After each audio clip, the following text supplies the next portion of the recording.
Alright, I'm going to get this thing printed here. This is going to be one of these plates that you can put in the computer. And if like you lost one of the covers from one of your towers, this will hopefully fit. If it doesn't, and you just open it up in Tinkercad and probably make a few small changes to it.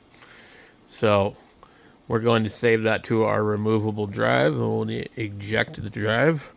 And then we're going to come over to the printer. All right. So actually, this is one of the computers that I am missing the cover, and unfortunately, there's no way to get that one again. And the other thing I could do was I could just put another drive in here as a dummy, but I don't want to knock that plate out anyways. So I'm just going to print a piece, and you see here that these just kind of come out like that. So maybe if I do a little bit more and mess with this thing in Tinkercad, I might be able to actually just go ahead and recreate one of these, like even like to the T. So I've got a couple of computers where they don't always fit in real tight, so they've fallen out and gotten lost.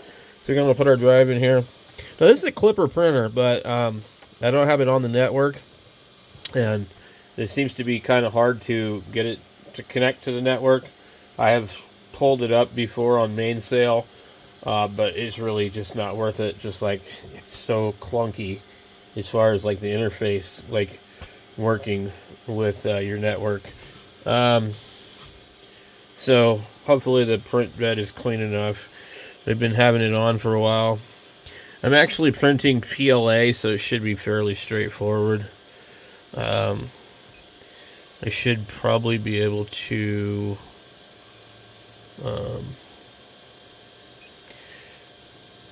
just leave the door open. But when I print PETG, I zip this thing up.